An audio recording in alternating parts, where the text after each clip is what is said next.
from turning every emotion into a reason to eat. So I start by eating just a little. But I know before the day's half done, I'm going to give in again and just eat everything I can. To having full body pleasure eating Hot Pockets. When I'm eating something, it's not just that it tastes good in my mouth, it tastes good in my whole body. My whole body's involved in that rush of pleasure. But eventually, getting her niece exhausted from the struggle of taking care of her. Just so sick of it. I just want to get the kids out of here and get this over with. Do I think she has the motivation to do it on her own? I have no idea. Diana's life was consumed by extreme obesity so bad that she could barely walk. Today, we follow her journey on My 600 Pound Life and her uphill battle to reclaim control of her life. 55-year-old Diana Bunch grew up in Seattle, a city that would later become both the backdrop and the challenge for her journey toward health. By the time filming My 600 Pound Life began, Diana's life had become defined by her struggle with extreme obesity. Weighing roughly from 600 to 620 pounds, she faced severe lymphedema that left her legs swollen and painful. I have lymphedema in my legs and open sores. So that is just stabbing pain, and then the rest of the time it's a throbbing pain. With open sores that required constant care and limited mobility that made even basic tasks exhausting and dangerous. For a 600-pound weight, Diana's living conditions at the start were unbearable. There is no pain-free step ever in my day. By the time she made it to the shower, her legs were in excruciating pain, and she was already out of breath. The reality of her weight had forced her into dependence. One of the most devastating things about my weight gain is the fact that I have to have people care for me now. Her best friend, Tracy, became an essential presence in her life. Hey, Trace. Hey. Can you help me with the shower curtain? Tracy visited several times a week to help with bathing and house chores. Each interaction was humiliating. It's humiliating. Because I need help in the shower, I can't shower every day. I have to only shower 3 times a week. Even basic tasks became overwhelming. I want to do as much as I can on my own. But it's very hard for me to get everything nice and clean. And even seeing her reflection in the mirror was another kind of punishment. When I get done with my shower, I just want to get out of the bathroom quickly so I don't see myself in the mirror. I'm just horrified by what I look like. I don't look like a body shape, it's just a blob of fat. Her body was not just heavy, it was falling apart. I have a lot of weight-related illnesses. The worst one is lymphedema. My legs are always very swollen. Although Tracy applied creams and ointments preventing rashes and infection, Diana knew how precarious her situation had become. I am being cared for like an invalid because of my weight. And the truth of the matter is, I am an invalid because of my weight. And all of these happened just because of a lifestyle she adopted while growing up. And that's all because I won't stop eating. Eating your way to 600 pounds of weight sounds crazy, but that was Diana's reality. When I wake up, the first thing I think about is food. But in the morning, I try not to make the same mistakes again. Even when she tried to resist, within hours, she was back at the fridge grabbing Hot Pockets. So I start by eating just a little. But I know before the day's half done, I'm going to give in again and just eat everything I can. Diana didn't just eat for the sake of filling her stomach. For her, eating Hot Pockets was an experience in of itself. When I'm eating something, it's not just that it tastes good in my mouth, it tastes good in my whole body. My whole body's involved in that rush of pleasure. Food was tied to every emotion. Happiness, sadness, anxiety, stress, all were filtered through her relationship with eating. I eat when I'm happy and food celebrates with me. And I eat when I'm stressed. Every emotion is taken care of by food. And when the euphoria faded, self-loathing took its place. Internal dialogue is pretty nasty to myself. I'm worthless. I am a freak. I tell myself that I'm a total idiot for allowing this to happen to me. But even in this darkness, a small spark of awareness remained.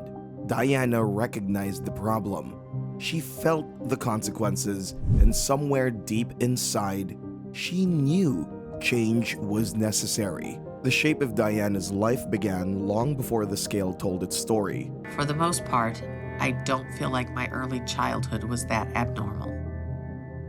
But as I got older, things seemed to get more chaotic. It started in a house where adults were always fighting other fires, and a little girl learned very early that she could not rely on anyone to keep her safe. I come from a big family. I have 3 sisters and a brother. And my mom was sick for a long time. When family attention went to illness and emergencies, Diana felt small and unseen. I think the chaos in my family made me feel really insecure. I didn't feel like there was a safe harbor for me. The sound of other people's needs pushed her to the edge. Over time, that neglect became a quiet rule of life. Take care of yourself first, because no one else will. And I learned very young that I really was the only person I could depend on. And at times that was a very lonely thing. That lesson made her stronger in some ways. I felt worthless, and I just wanted somebody to give me attention and treat me like I existed. So when something terrible happened at 11, there was no one ready to catch her. And one day when I was 11, I was at a skating rink, and 2 older boys started talking to me, and I was flattered. But when they got me alone, they molested me. And I never told anyone because I felt like it was something I did. That secret did not stay locked at a single moment. It spread and reshaped how she felt about her body and her worth. When I think back about the little girl that I was, all she went through, I would want to go back and protect her, and there was just nobody there to do it. Shame settled into her bones, and she learned to hide that pain rather than name it. And that lack of protection set my path for such a very long time. Food, always available and non-judgmental, became a private refuge. All I wanted to do was eat. It was safe, it was comforting. But protection came tangled with fear. Diana's mother had been thin and strict about weight. And I did end up with body issues because my mom was very thin. And one of the things she wanted us girls to avoid was the burden of being a heavy person, of being fat. The message was confusing. Food could soothe, but food could also make you unacceptable. But that message really twisted with me because even in high school, when I was 5'6" and probably weighed about 115 pounds, I was encouraged to be dieting. Diana took both lessons into her adolescence: comfort in private, pressure to be small in public.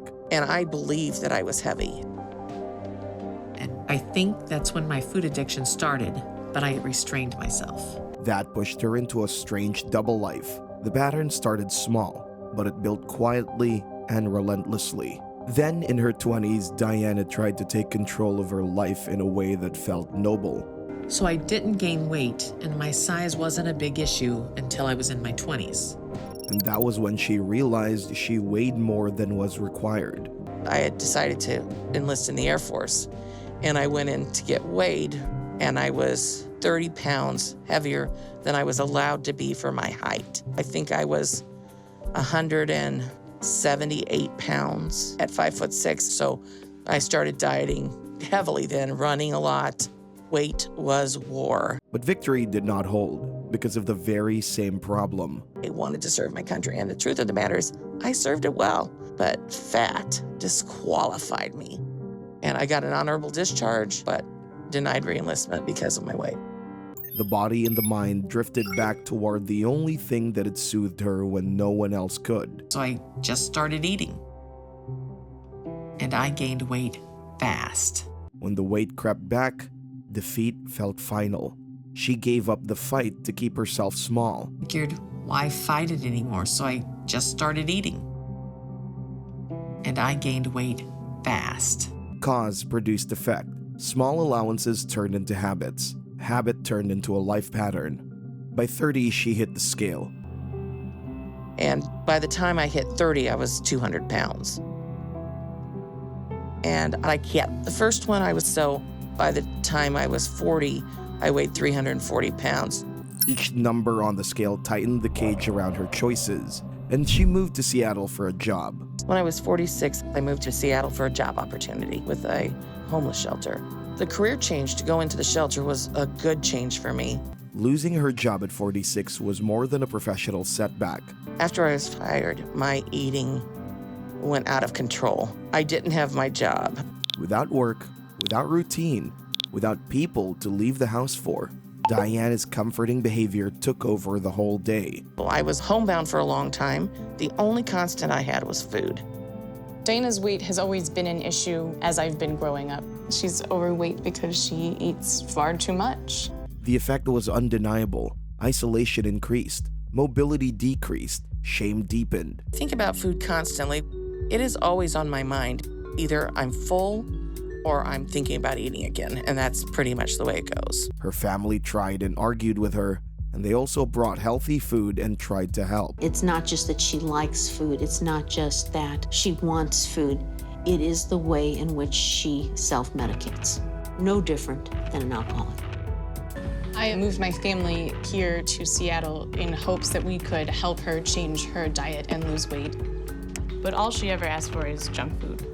Those efforts worked for a while, but old circuits of comfort rewired themselves faster than new habits could stick. I think Aunt Diana is in denial that her disease, her addiction, is killing her. When relatives tried to replace chips with vegetables, Diana's cravings fought back. If I don't get it for her, she just gets upset and she'll get someone else to get it. So I just get her the junk food. Her niece, Megan, became a crucial lifeline. Right now, I have a grocery cart full of what I would consider not really food. It's a lot of frozen meals and tons of snacks and just junk. I think it's pretty disgusting. Megan's presence changed the immediate cause and effect loop. But she's tired of hearing about it from us. So she has me hide all her junk food in the oven so anyone coming over doesn't see it and give her a hard time. But even that heroic intervention highlighted the deeper problem. We have tried to help Diana change her eating habits and provide her with some better food, but she just doesn't want to eat that food. She wants to eat unhealthy, and she wants to eat a lot. Diana's need for comfort came from emotional wounds, not merely appetite. But beyond the food, visits from her grandnieces lit up her days in a way nothing else could. Do you guys want to go to the park today? Yeah, I like to go to the park. Okay, so why don't we do that? But these pockets of joy made the return to isolation all the sharper. Okay. But I'm limited in what I can do with them. Oh. Watching children play and not being able to join them tore at her. So come on over here. But I'm so big, all I can really do is sit and watch them play. These short outings became evidence of both progress and limitation. Honestly, I'm getting tired already, Yeah. so I'm gonna need to head back. It's so exhausting to even be out in my wheelchair. At some point, the numbers on the scale no longer felt abstract. They became a clock. She began to measure her days not in hours, but in risk. I know I don't have much time left if I don't take drastic action. That fear finally changed the equation. The same need that had once driven her inward now pushed her outward to ask for help. And at this point, I am scared that I'm gonna go to bed and not wake up the next day. That admission became the hinge on which the next chapter would turn. Yeah, that'll be a good way you can help. Come and put it in the box one at a time. Oh, good job. When the day came to leave Seattle, it felt less like a move and more like stepping off a cliff. Today, my family has come to pack all my things up so I can move to Houston. Packing was not a cheerful chore. It was an emergency. Boxes closed on one life and opened toward a distant clinic that might save another. Megan and her whole family are moving down with me until I'm able to get surgery and start losing some weight. The sacrifice was plain. Her niece uprooted her own life, the children, the routines, all to sit vigil for Diana's chance to turn her life and health around. I know this is a huge sacrifice for them, and I feel guilty they have to uproot their whole life to do this for me. Guilt and gratitude tangled in Diana's chest. She knew she owed them everything, but guilt hollowed out that gratitude into something heavy. I have a lot of anxiety about traveling. Being able to get in and out of the van is a huge fear. That sentence changed everything, turning doubt into action and using fear as fuel. I haven't been in a personal vehicle in the last year. Hi. Hello. But Faith did not make the journey easy. The logistics of moving a body that had grown dependent on assistance turned ordinary travel into a crisis. The distance was staggering, nearly 1,900 miles. For someone who hadn't left home, who had last traveled by ambulance for 5 miles, every mile on the road magnified the risk. The furthest I've traveled in the last little while was by ambulance, and it was 5 miles. The trip to Houston is 1,900 miles. On the road, the pain rose with every hour. Seats that fit most people barely contained her. The van became a stretcher of shame and endurance. We've hardly been on the road and I'm already in so much pain. Small adjustments became huge fights. Sliding, shifting, redistributing weight. Each motion was an ordeal. I am needing to stop. I've got to get this bed adjusted. I'm sliding off the end of it. The family tried to help, to make the van work, but the reality of her body made even basic travel hazardous. Okay, I need you to lift my leg back up. All my weight is going into this hip. No, I can't get over. Belted into a seat that was never meant for her, she felt every inch of vulnerability. I need you to get me hooked up with the CPAP. Okay. All right. Okay.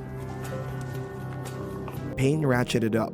Sleep was not guaranteed. It's all constant pain. I'm used to constant pain, but this is ratcheted up my pain.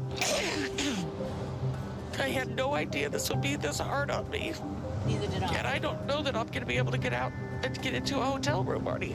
The CPAP she needed to breathe at night added a new logistical nightmare on the road. We had to actually fashion a way to plug the CPAP into an outlet of the hotel, running it through the window, taping it. The trip stretched over days, each stop a small victory or a new crisis. On more than one stop, EMS or hotel staff had to assist. My sister, she is an invalid, and we need a non-urgent assistance from EMS to carry her into her room. Even getting into a room required coordination and muscle, a reality she had not fully grasped until she was forced to confront it on the roadside. And yet, even in misery, there were moments of human softness. A burger at a roadside stop became nostalgia and comfort, a last taste of what she feared losing. What would you like, dear one? Okay, I want the combo with bacon.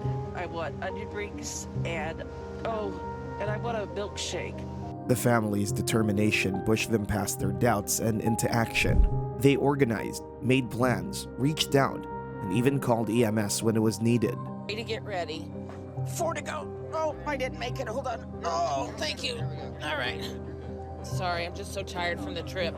Yet despite the physical struggle, there was a sliver of hope. She was in Houston for a reason, to see Dr. Nowzaradan, to seek help she could not find anywhere else. She knew this was her last chance to regain control of her life. When Diana actually arrived in Houston, the trip that had felt impossible finally landed her at the place she had been promised might save her life. Ow. Okay. We're staying at a hotel again because Megan and Paul have to go set up the house we're renting. The journey had stripped everything down. Routine, privacy, dignity. What remained was a single urgent question. Could she change enough to survive? Today, I'm finally going to see Dr. Nowzaradan, and I'm a little overwhelmed right now. That small sentence held everything. Arrival brought relief and fear in equal measure. Relief because she made it this far. Fear because the reality of what would be required was immediate and huge. I don't know what to expect, and that's scary. Diana had been living for years in a pattern that insulated her from pain, but tightened the trap around her life. Food had been the way she had coped. Now the coping mechanism had to be dismantled. I've been in a pattern of eating for a long time, and that pattern has served to meet my needs in a lot of ways. Emotional eating had once been her way of coping when life felt unsafe. But over time, the body that had protected her became the very thing putting her life at risk. And now, to save my life, I have to change that. Fear and shame had a way of speaking at the same time. Diana felt both. This is where it all becomes real. But I don't even know what I weigh, and that's scary to face too. The scale would only add volume to what she already suspected. All right. Oh, okay. Let go. Walking into the clinic meant letting someone measure those suspicions out loud. Everybody go. And I have no idea how high that number is going to be. And when it read the number, it hit her harder than any private fear could. Oh my gosh. It's unbelievable. Just unbelievable. Oh, I'm shocked right now. She stepped on the scale and the number hit her hard, clear, and impossible to ignore. this is the highest I've weighed before. And higher than I ever thought I would weigh. The moment felt heavy on her shoulders, and she realized what she had done to herself. And finally, it was time for Dr. Now to see them. He walked in with that clinical honesty patients either hated or needed. All right, so I talked to you before. You made the trip to Houston, huh? Yes, it was a very difficult trip. We drove for 5 days, so yeah. And as usual, he didn't sugarcoat the numbers. All right, so today you're 601 pounds. Yes. All right. The scale told Dr. Now what the years had hidden from casual views, that her body could no longer hide how dangerous this had become. So what is your ability now to be able to get up and walk? Diana understood how deep her problem was. I don't have a lot of distance in walking because my knees are so bad. Just trying to put some of my weight into the walker. Each line of inquiry revealed a bracket of risk. Little walking, few opportunities to move, and the consequences that followed. So in the span of a day, how many times you get up and walk? Well, every time I need to use the bathroom. So 4 or 5. Movement had become scarce, and where movement was scarce, health faltered. Dr. Now's gaze tracked more than steps. He tracked patterns and enablers. So you don't move much really, huh? I haven't been, no. Who brings you food now? Megan. So you get the high-calorie food? The answer mattered more than it felt.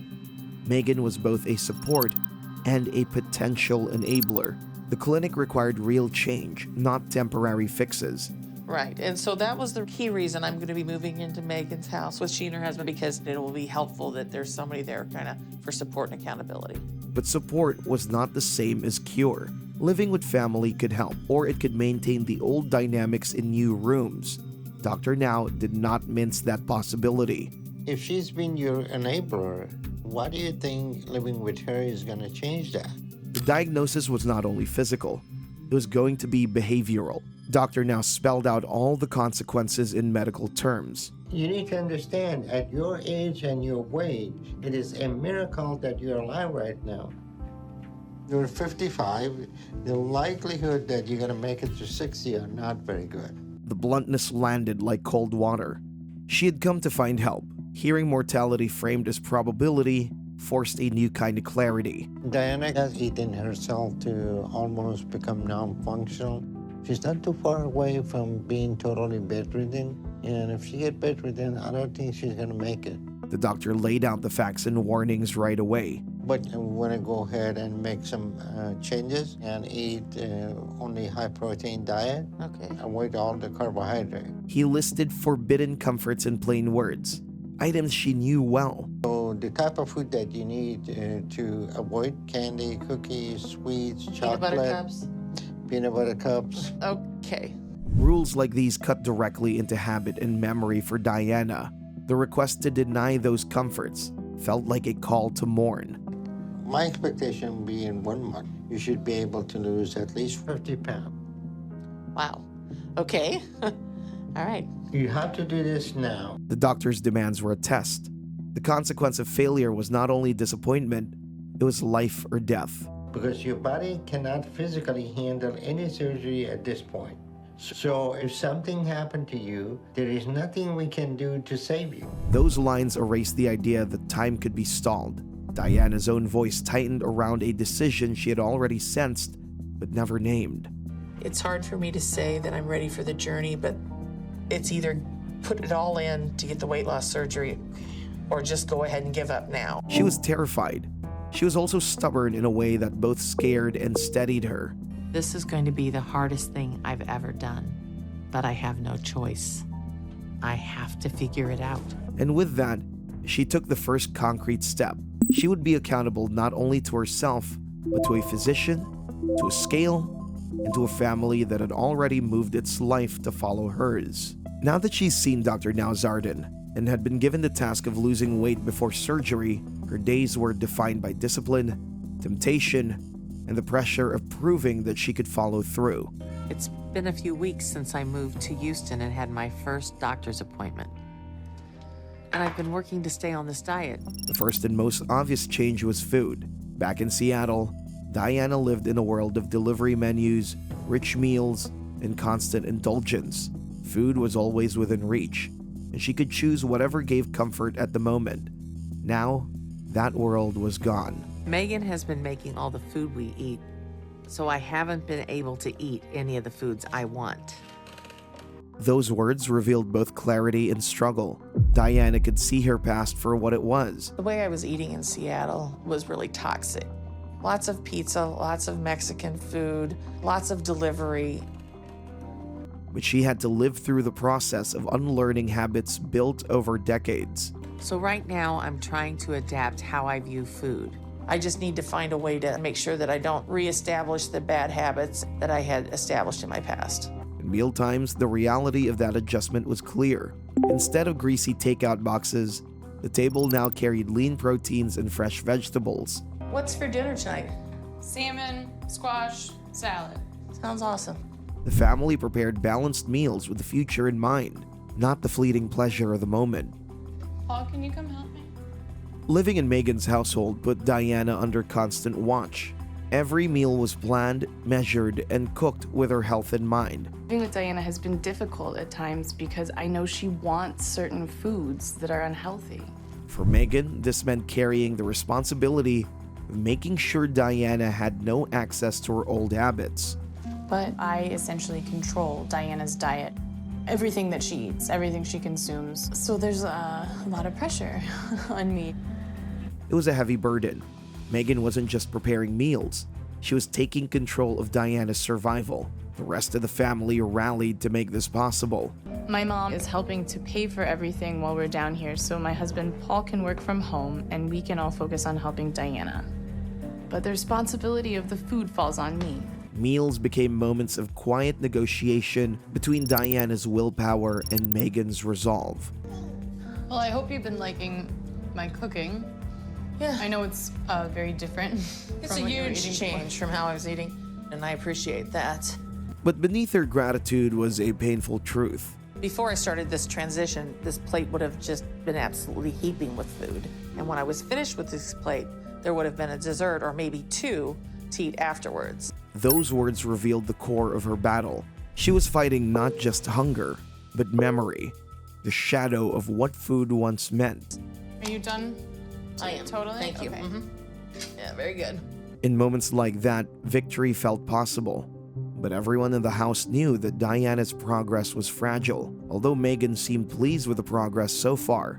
In general, she's been doing very well. She is very motivated and very steadfast in the diet. She's been very good with sticking to it. She still had her concerns. But I know she's only eating right because we're making her. So I'm hoping if she's just able to get the surgery, then the changes will really stick. For Diana, the motivation was clear. She'd seen how close she was to losing everything. I'm tired of this life where I can barely get around. So I'm working hard at this. So she could not afford to fail or disappoint the doctor. I'm going to eat what I'm supposed to and not complain, because I can't show up at the doctor's office and miss the goal. Or her family. because they had been her biggest support system. Because my family believes in me. And the last thing I want to do in this world right now is disappoint them. That pressure became sharper when the time came for her next appointment with Dr. Now. The entire month had been leading to this moment. I'm going to see Dr. Nowzaradan again, and I'm hoping I lost the weight I needed to. And I'm hoping I get to come back home and tell them I did it. For a woman who'd lived so long with disappointment, both internal and external, stepping on the scale was terrifying. I feel like I've done perfectly this last month. But when you haven't lost weight in years, you doubt the scale can ever go down for you. The nurse called her forward. Diana held her breath as the numbers appeared.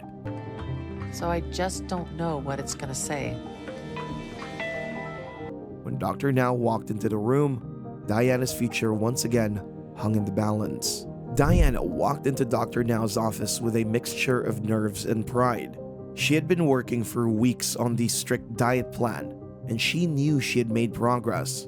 Hey, how y'all doing? Doing really well. All right. When Dr. Now checked her chart, he quickly confirmed the numbers. You lost like 44 pounds? I know, I'm absolutely thrilled. Losing 44 pounds was no small feat, especially for someone in Diana's condition. It showed that she had been committed.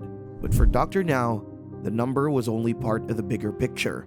He wanted to know something more. Difficult for you to lose that weight? No, I've just been sticking to the plan as much as possible. Since we've been in the house, it's been easier because we have control of the food more. Okay. Her answer revealed both strength and vulnerability. And I'm proud of you for that. But you still should have been able to make a little bit more progress. How's your level of activity? She was proud of her discipline, but at the same time, she admitted that her success depended heavily on the fact that Megan and Paul controlled what food came into the house. That needs to improve. I tried walking, and with my bone-on-bone knee, that wasn't a good idea. Diana hesitated. The truth was that while she had been eating better, her physical activity remained limited. Dr. Now wasn't satisfied with excuses, though, and pressed further. How about doing upper body exercise? Yeah, I've got some light weights that I can do. Her willingness to consider alternatives was a good sign, but Dr. Now still saw red flags. For him, the issue was not just the weight loss, but Diana's mindset. Diana has done well. It's not 50 pounds, but it is good progress. But she still talks like she's in control. The verdict, though tough, was clear. So you're not approved for surgery at the moment. Okay. But I want you to keep trying. And I want to set up a call with your niece to go over the meals she's making to see what y'all are eating. Dr. Now told her directly. Every month you need to lose 40 pounds. Okay. This is going to be the goal that we're going to set. And if you stick with the low-calorie, high-protein diet, you should easily be able to lose 40 pounds a month. Okay. The words stung. Diana had hoped disappointment would end with a surgery date, but instead, she was facing another month of hard work. I was kind of hoping to get scheduled for weight loss surgery, and that didn't happen. So I feel like I failed. But I'm gonna go back and tell my family that I still have some work to do. It was a pivotal moment in her journey. Diana had lost weight, but weight loss alone wasn't enough for Dr. Now. Diana and her family still need to keep working at making these changes to make sure they understand what it's going to take to do this for the long term. He wanted proof of independence, proof of consistent discipline, and proof that Diana could maintain her progress. So they need to show me they fully get this. Even when her family wasn't the one making every decision for her. I'm going to do this. I have another month and another chance to prove myself. For a woman who had struggled with food for decades, losing 44 pounds was already a mountain conquered. Yet now, a higher peak appeared right in front of her, and this one looked nearly impossible. And one of the things that's happened at the beginning of this journey is I've become more and more aware of how disabled I am. For Diana, even daily movement was painful and exhausting, so losing that amount of weight felt impossible. And I think some days, because I'm not very mobile and I can't exercise very much, I feel like 40 pounds is impossible for me. But despite those limitations, she refused to let despair swallow her whole.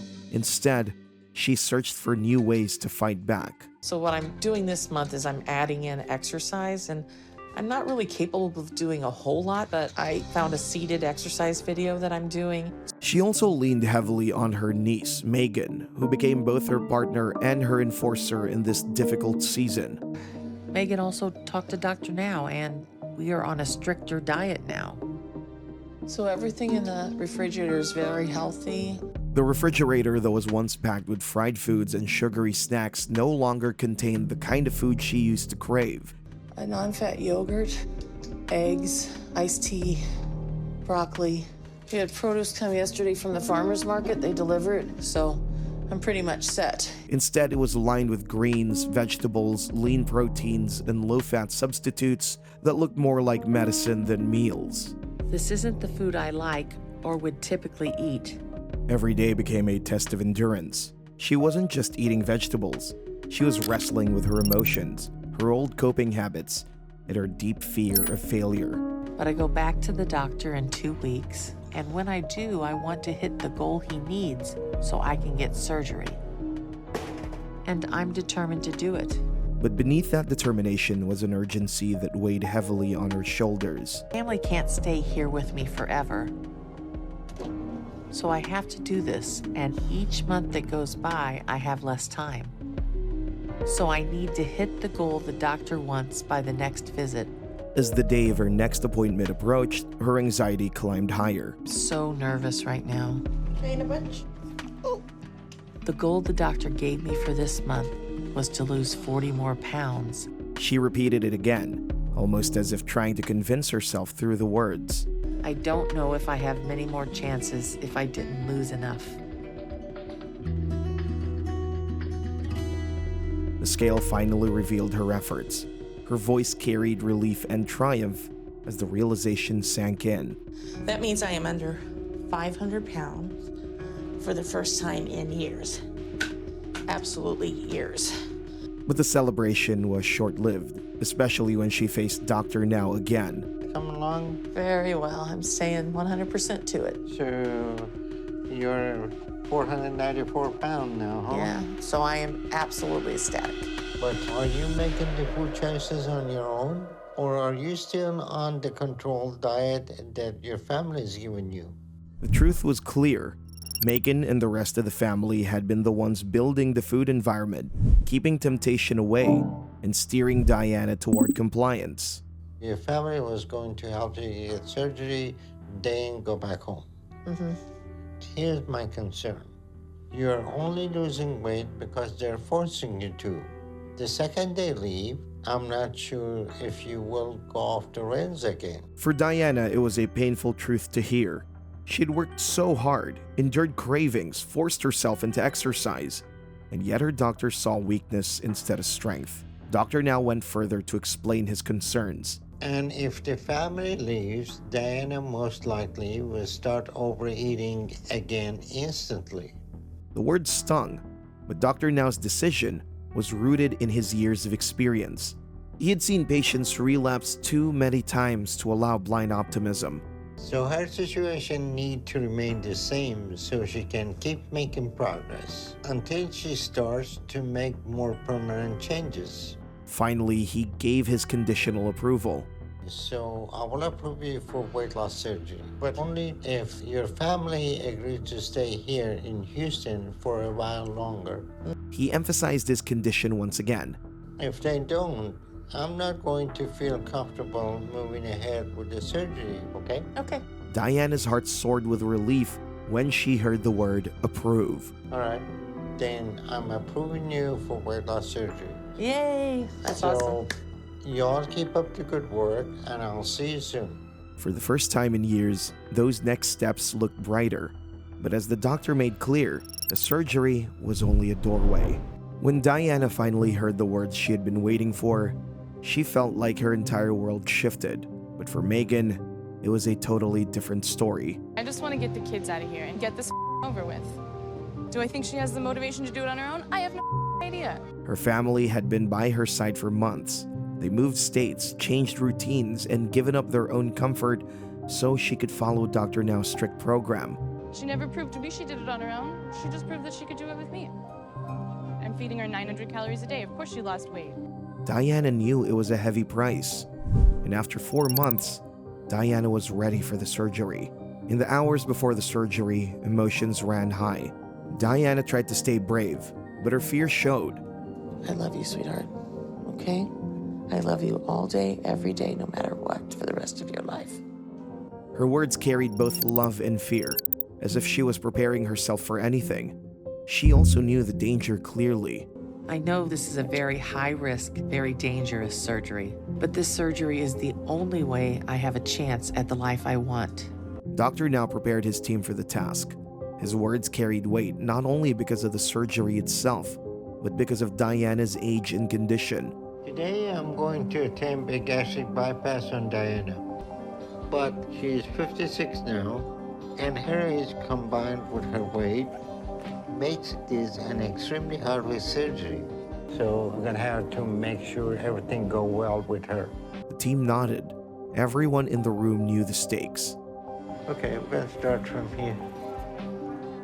We have to be very careful not to push her body beyond its limit, because a person her size can't handle very much. So if I encounter any issues with her operation, I may have to reduce the surgery. The monitors beeped. The light shone bright over the operating table. Diana lay under anesthesia, her life in the hands of the surgical team. Dr. Now explained the challenge to the cameras as he worked. She has a humongous stomach. Her stomach is at least 4 times the size of an average stomach. The more he looked, the harder the task became. There's a lot of scar tissue in here from what looks to be a previous hernia surgery, and it's making it very difficult to navigate in her abdomen. At that moment, Dr. Now made a tough call. This operation is not going to be what I hope it would be. With the difficulty, a bypass will keep her under anesthesia far too long. So I'm going to have to attempt to do sleeve gastrectomy for her. The change of plan was not a failure. It was a safer option. With a gastric sleeve operation, you remove 70 to 80% of the stomach. He wanted everyone to understand what that meant in plain terms. Removing most of the stomach makes room much smaller. That limits how much a person can eat. But sleeve gastrectomy will not alter the intestine. Dr. Now was careful to point out how this works differently from other surgeries. So gastric sleeve won't change their metabolism that much. Take the stomach out, but a gastric sleeve patient after surgery will eat less and they lose weight. This was his promise and his warning at once. The surgery helps by shrinking appetite, but it does not fix the deeper reasons someone eats. Finally, after long hours of careful work, Dr. Now gave the words everyone had been waiting for. Okay, let's close her up. All right, all finished. All right. He was saying the operation had a change of plan, but it had succeeded. The team had done what they could safely do. This sleeve surgery is going to help her to stay on track with her weight loss and lose between 20 to 30 pounds a month. That estimate gave the family hope. It was a rate that could bring real change over months if she stuck to the plan. The team breathed easier. The hardest part was over, at least for now. Recovery was never going to be simple. Dr. Now knew this well. But now the real work is going to start with Diana. He spoke about the next harder job, mental work. Surgery changes the body quickly, but changing habits takes time. So Diana has to begin the process of dealing with what has been driving her to eat. In plain words, he meant this. The operation can make her stomach smaller, but the reasons she ate so much, grief, fear, loneliness, they all must be treated with therapy and time. There was also pressure from time. As soon as she recovers from surgery, I'm going to send her to therapy to start to deal with her issues. Therapy would be part of the plan right away. It would help her learn new ways to cope without food. And Diana's family also wants to go back home as soon as possible.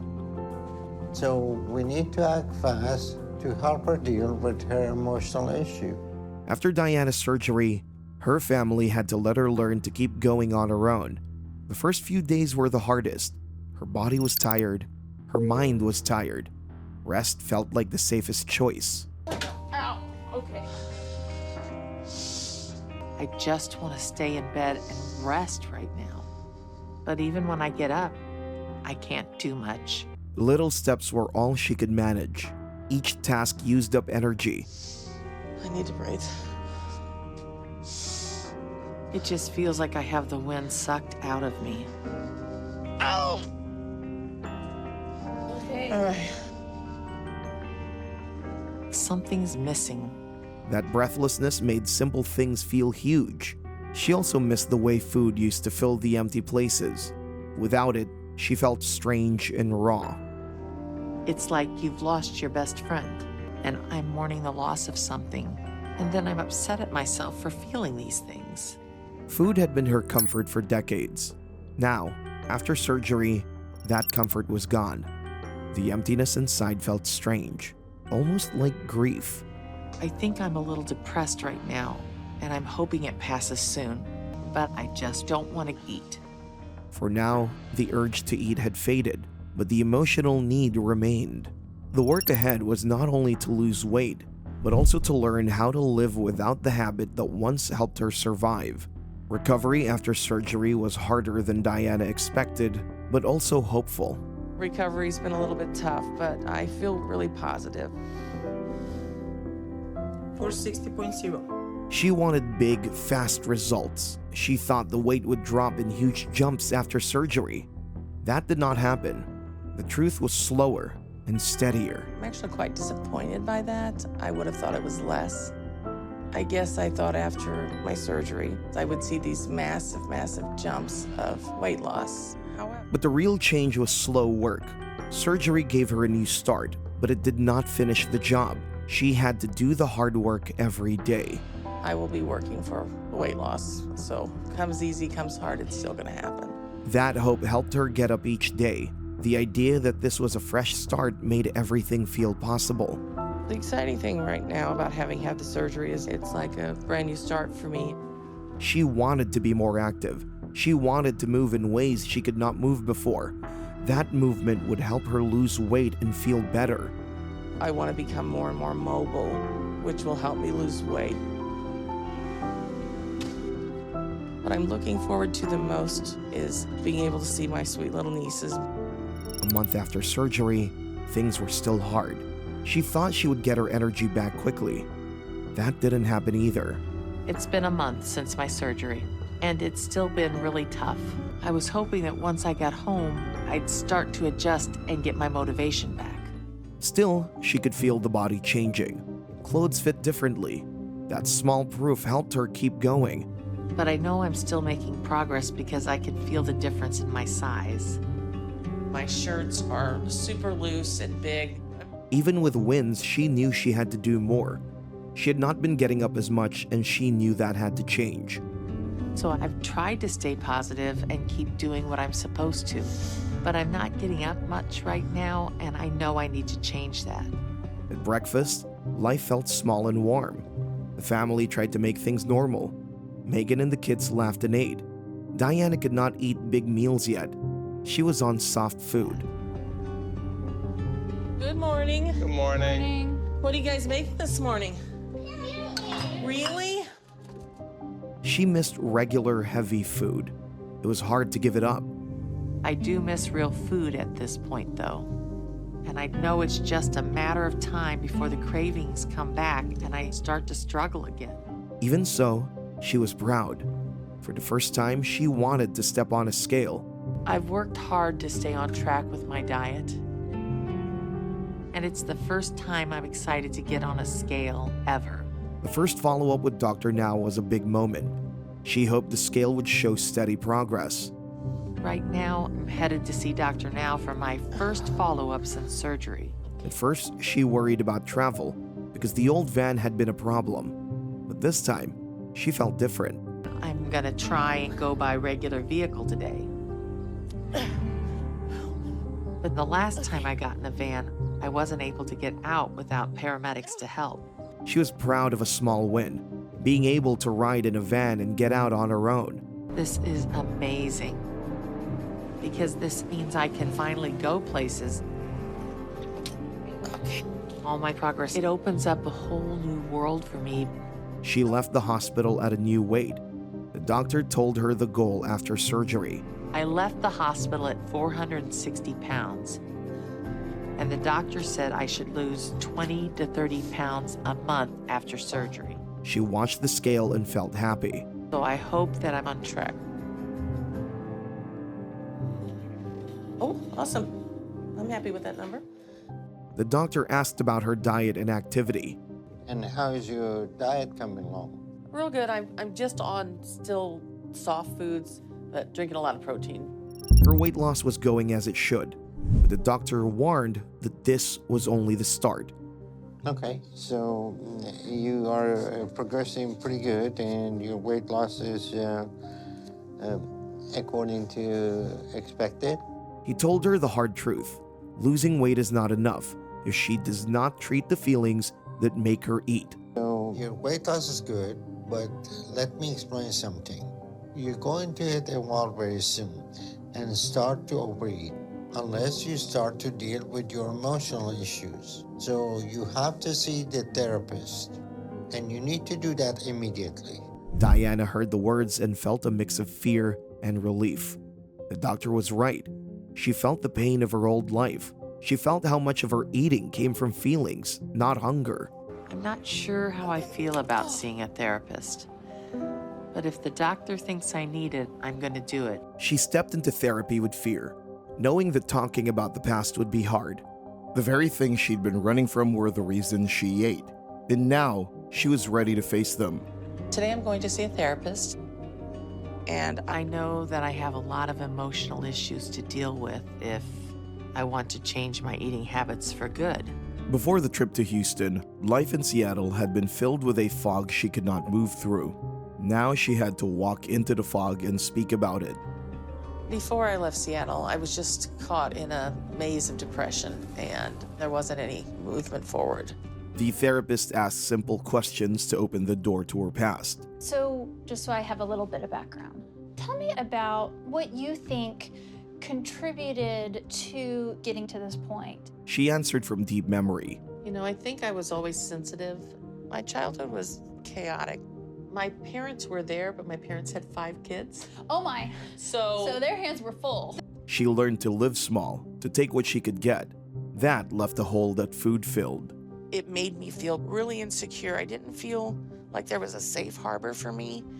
No safe place for you. No. So what helped you at that time, because you were so young, cope with that? She remembered the small coins of comfort, treats that felt safe. The money that I had, you know, I'd get a little allowance every week, was spent on candy. Oh, okay. Now, there wasn't a huge amount of money, so I couldn't get fat from it, but I do remember that that's what my money was going to be for. Then she told the therapist about a secret she held for decades. It was painful to say. And then when I was probably around 12, I was molested. Okay. And it was a couple of high school boys. She had blamed herself, which had been terrible to carry. And I felt bad about myself. I should have been smarter. What was I possibly doing that sent off that kind of signal? So you were blaming yourself? Yeah, it was hard not to, you know. At the time, it was crushing. The therapist helped her see how weight had been a shield. That probably played a bigger role than I realized until just now, that I protected myself by getting unattractive. And it really did keep me really safe. The weight did keep you safe, and that's what you were craving. The therapist praised her for speaking and noted the progress she had already made. Well, I am very impressed by your insight and self-awareness. Diana felt a lot at once. She felt sad about what had been done to her, shame for the way she had hidden, but also the spark of hope. What are you feeling right now? I'm feeling sad that I had to create these excuses. The therapist taught a new skill then, to feel the feeling instead of eating it. When I would have these feelings of anxiety, I would eat them away and they went away. Well, now I have to feel them. That idea was small but powerful. She could let the feeling come and then let it go. She didn't have to feed it with food every time. After the first months of recovery, Diana kept working on herself. Her therapist gave her small, useful tasks. Those tasks slowly changed how she handled strong feelings. It's okay to feel anxious. Sometimes that's a very appropriate response to what's going on. Like, you should feel anxious about certain things. But I love the idea of getting out of your head, focusing on something else. She also learned a simple practice. Get out of your head, focus on the moment. Small things like journaling could help. It can even be as simple as journaling. And then I would love for you to try to focus a little more on being in the present moment. Those lines mattered. They gave Diana a tool she could use every day. We only have control over what we're doing right here in this moment. Yeah. And you'll be okay. Yeah, and that's absolutely true, yeah. I have the highest of hopes for you. I Thank really you. do. Appreciate I think you are set up for some really good success. After that visit, Diana felt both raw and helpful. It was really nice to talk about some things, but it brought a lot of emotion up to the surface. So right now, I'm feeling a little overwhelmed. She gave herself time to think. She said she'd sit with the feelings and process them. It's a lot to process.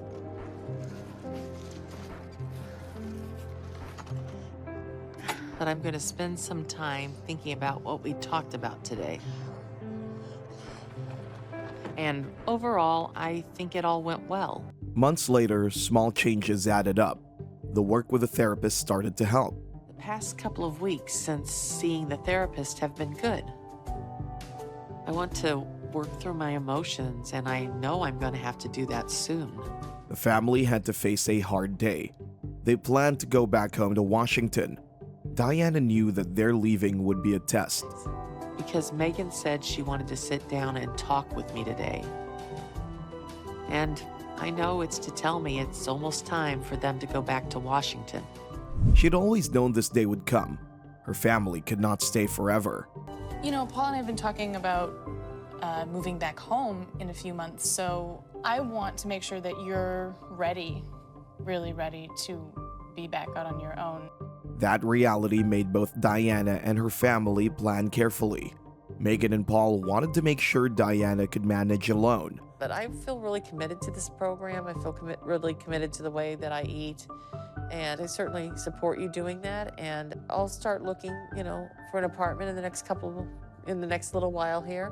Yeah. I mean, in the next few months. They wanted Diana to succeed once they returned home. Megan knew the rules that helped Diana change. I could not have done this without your support because on my own I wasn't having any headway with that. So really grateful. No problem. Even though she felt ready, she was still scared. I know it's time for them to leave, but I'm really scared because for the first time through this whole process, I'm going to be on my own. That fear was normal. It would be the real test of her progress. Slowly, her body let her do more. Little wins added hope. It's been a hard couple of months. I've worked hard to stay on track with my diet, and I've been getting up and trying to exercise when I can. For the first time in a long time, she walked outside with her walker. That felt huge. This is the first time I've walked outside with just my walker and myself, so I'm just taking it slow. It feels hopeful. Family outings felt different now. Seeing the kids play no longer left her trapped inside the doorway. Her family saw the change and felt relief. I'm really proud of Diane. Knowing she's making so much progress and doing so well is such a huge relief. But the family had to go home. They wanted to leave, but they also wanted to be sure Diana would be okay alone. Paul and the girls and I just have to go home. We've been here for Diana because we love her and we wanted her to get this chance. That day arrived. Diana felt both proud and nervous. I love my family, and they've sacrificed so much for me. So I'm not going to let them down. This is my moment to show everyone, including myself, I can do this. Months after surgery, Diana kept improving. She set new goals and tried things she had not done in years. Today I'm going to do something that I haven't done in over a decade. I'm going to go to a gym. That idea scared her. She worried about people watching and laughing, yet her health was more important. An accomplishment already today. This is the first time I've been able to have a seatbelt on without an extender. That's just one of those little victories. At the gym, trainers helped her with simple moves. They used supports and gentle tools. Your support system here, not the walker. Just 5 knee bends. Okay. Okay? You got it? Got it. All right. Show me what you got. All right. This isn't going to be easy, but I know I can do this. Walking in the neighborhood became part of her routine. I'm already walking around the neighborhood and staying as active as I can. She hoped that in a year, she would not need her walker at all. My hope is that this time next year, I won't even need my walker. 10 months after the surgery, the scale kept moving down. So did the work inside her head. I started journaling, and I do feel like it's helped a lot. She wrote about loneliness and fear, about being alone when Megan and Paul returned to Seattle. Right now, what I'm writing about are my feelings and fears about being alone. They planned for Megan to return soon, but she would come back for follow-ups. Megan and Paul have headed back to Seattle, but they will be back down in a couple of months. Go back to the doctor with me and find out if I've lost weight while I was on my own. That check would prove whether Diana could keep the gains on her own. Now it's scary. Because what if I can't do this on my own and I'm going to let everyone down? She named the old pattern clearly. Bottle it up, eat, hide the pain. Normally, I'd bottle it up and then use food to deal with that emotion. But I'm trying to address it and not run from it. She knew one wrong choice could lead back to the old life. Every day, I become more and more aware of how focused I need to be, because one wrong decision could be the first step in a direction that leads me right back to being 600 pounds. So, no matter how hard it gets, I'm not giving in. She made a plan to stay steady and over the months kept working towards it. I'm headed for my next doctor's appointment with Dr. Now. It's been a few months since my last appointment, and I should be below 400 and into the 300s. The scale showed a number that wrapped all her hard work into one single proof. All right, so today you are down to 359. Yes. You're doing great. I'm really proud of you. Thank you so much. Dr. Now reminded her that she was preparing for an even bigger milestone. So you're going to be ready for your first skin surgery very soon. At this time next year, you could be at your target. It was more than just a medical step. For Diana, it represented the next chapter in reclaiming her life. I'm really proud of Diana. It was hard to have to go back and leave her, but I had no doubt she could do this on her own. I love Diana, and my whole family, we can't imagine losing her. Diana herself reflected on the year that had changed her life. I had no idea how hard this journey was going to be over the last year, but I know each struggle is worth it when I come out the other side. So I'm excited about the future, and I can't wait to see what the next year holds. 12 months after surgery, Diana was ready for her next transition. When Megan and Paul moved their belongings back to Seattle, she began preparing for independence. So my little sister has flown down to Houston to help me apartment shop right now. Her journey wasn't only about physical transformation. It was about reclaiming her voice and using her experiences to help others. I've started to do something I've wanted to do for a while now. So I'm volunteering at a crisis center, and I'm currently in training to be a crisis counselor. Her past pain gave her a unique ability to connect with others. Being taken advantage of and hurt like I was when I was younger made me feel so scared and lost. And I don't want anyone to be in the position I was in where they just felt alone and unloved. This new path was a dream she never thought possible, and yet here she was, living it. When you spend so much of your life trapped somewhere that is your whole world, you have a lot of time to dream. Come on, guys, I brought you lunch. These once unreachable dreams were now her everyday reality. I wouldn't have even dared dream I could do something like this a year ago. For Diana, the murky waters of her past had finally given way to hope. It's kind of like life. We can stay in the murky water and lose hope, or we can just come up towards the sunshine. Her commitment was clear, her spirit renewed. Because now every day is a gift, and nothing is going to take me off track again. I'm done with that kind of life. Diana's journey shows that transformation is more than weight loss. It takes courage, persistence, and facing the emotions behind our habits. By confronting her past and embracing new habits, Diana reclaimed not only her body, but her life. Her story proves that with courage, patience, and support, anyone can create a healthier, brighter future.